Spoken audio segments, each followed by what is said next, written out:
Welcome to the debate.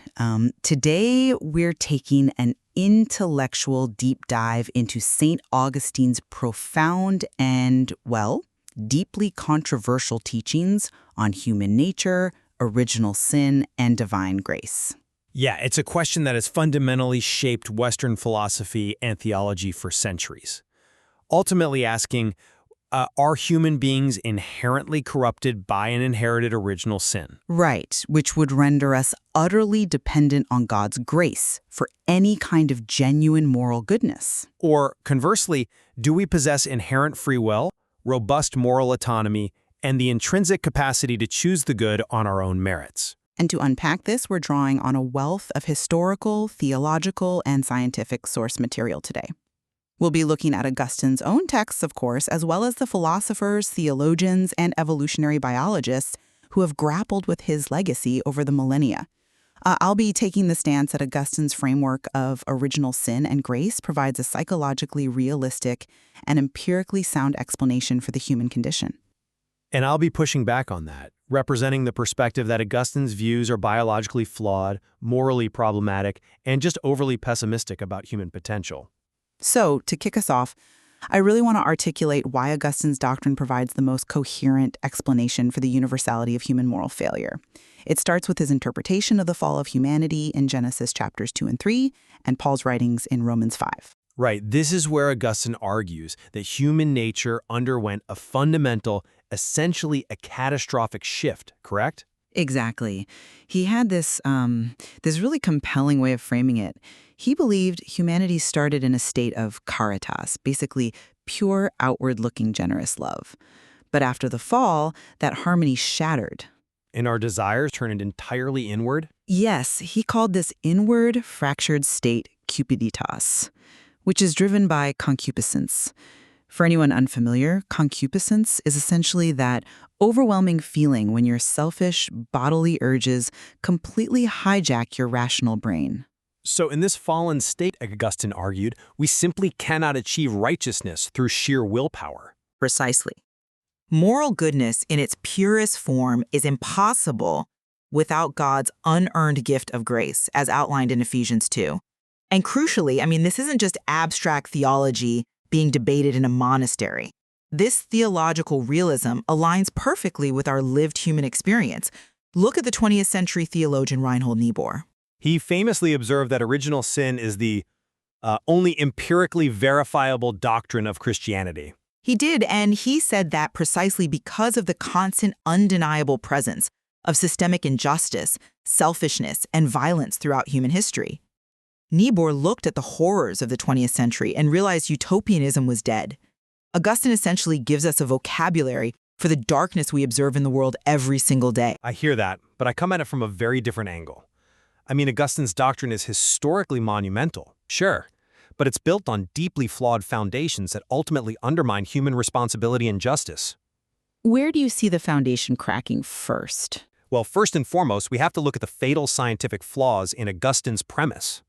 Modern evolutionary biology and genetic evidence entirely disprove the existence of a single historical Adam and Eve. So you're pointing to the biological transmission of sin. Exactly. Modern genetics has proven definitively that humanity evolved from a large population of early hominids numbering in the thousands. We didn't descend from two isolated individuals in a garden. So the argument is that if the biological foundation collapses, the theological transmission of sin collapses right along with it? Precisely. Because humanity did not descend from a single pair, the concept of a biological inherited sin passed down seminally through the generations is biologically impossible. You just can't inherit a spiritual disease from a single pair if that pair never existed. That brings up Augustine's claim about the consequences of the fall. He argued that human sin introduced death and suffering into the world. Which is another massive scientific hurdle. The fossil record shows us that death, disease, and predation existed for billions of years before humans even walked the earth. Dinosaurs were getting bone cancer long before early hominids figured out fire. Death wasn't introduced by human sin, it's just a fundamental feature of biological life. So how do you explain the selfishness and violence that Augustine attributes to the fall? Scholars like Richard Dawkins and Steven Pinker point out that what Augustine calls original sin is just biology. Dawkins laid this out in The Selfish Gene. We are biologically programmed to survive and pass on our DNA. Meaning human selfishness is perfectly explained by biological imperatives and natural selection. Exactly. We don't need a theory of a cosmic curse to explain why humans are sometimes selfish. Evolutionary survival explains it comprehensively. And conversely, our cooperation is explained by evolutionary strategies and humanitarian principles, not a sudden influx of divine grace. I see why you think that, but let me give you a different perspective. Even if the exact biological transmission is debated, or even viewed metaphorically by modern theologians, the psychological realism of Augustine's divided will remains undeniably accurate. You're saying the diagnosis holds up even if the medical history doesn't? That's a great way to put it, actually.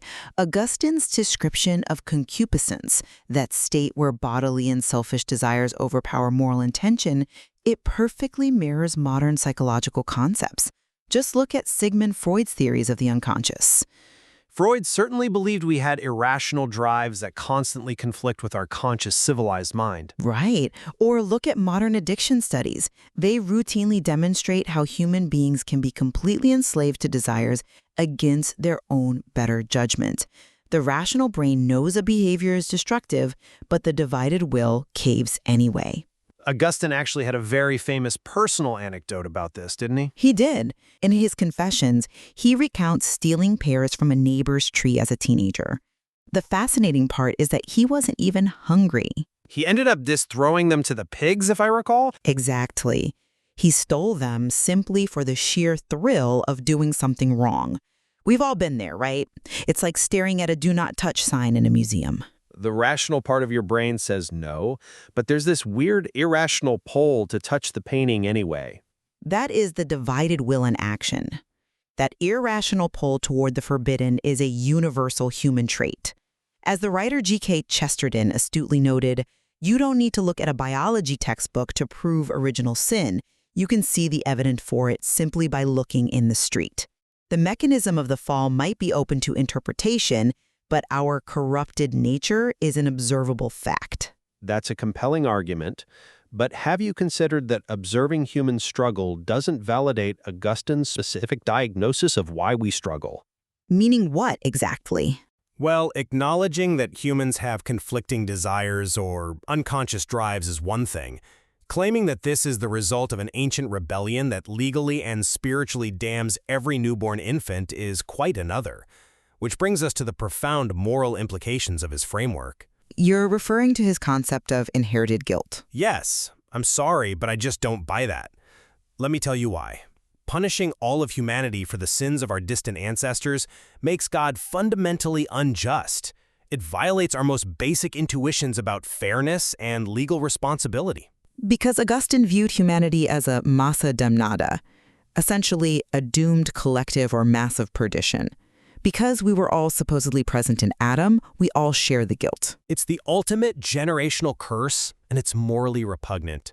This was the core of the British monk Pelagius's critique. Pelagius, who was a contemporary of Augustine, argued that we are born morally neutral. Pelagius made the very rational point that if God commands us to do good, we must inherently possess the capacity to fulfill those commands. Exactly. Ought implies can. If human nature is completely corrupted and our wills are enslaved to sin, as Augustine claims, then humans cannot be held morally responsible for their actions. You cannot justly punish a machine for being broken if you manufactured it that way. And this critique didn't stop with Pelagius. It heavily influenced the Enlightenment. It did. Later philosophers like Immanuel Kant built their entire ethical systems on this idea. For Kant, true morality intrinsically requires human freedom. An action only has moral worth if it is chosen freely. Because if we are predisposed to evil through an inherited condition, through absolutely no fault of our own, then human moral autonomy is completely destroyed. Right. Under Augustine's framework, we are reduced to mere puppets, acting out a corrupted script. We lose the dignity of actual choice. I'm not convinced by that line of reasoning because Pelagianism and the subsequent Enlightenment philosophy of moral autonomy that follows it is dangerously naive about human weakness. You think believing we can be good is a dangerous utopia? When it ignores our inherent flaws, absolutely. Pelagius genuinely believed that humans could achieve moral perfection entirely through their own efforts. But look around. Human history is a relentless graveyard of that exact utopian optimism. We certainly have a habit of building societies founded on lofty ideals that devolve into corruption and hierarchy. Exactly. We consistently fail to live up to even our own moral standards, let alone divine ones. Think about something as simple as New Year's resolutions. We make them with total rational clarity, and by February, they're abandoned. The spirit is willing, but the flesh is weak. And Augustine captures this frailty perfectly by pointing to Paul's letter to the Romans. Romans 7:19 says, "For I do not do the good I want to do, but the evil I do not want to do." That captures the human condition with devastating accuracy. But doesn't that inherently destroy our freedom? If we can't do the good we want to do, we aren't free. Augustine isn't destroying human freedom. He's diagnosing that our freedom is already compromised by our own pride and selfishness. In his view, true freedom isn't the autonomous ability to be perfectly good on our own. Empirical evidence shows we can't be. So what is true freedom to Augustine? True freedom is the liberation from this divided will through divine grace.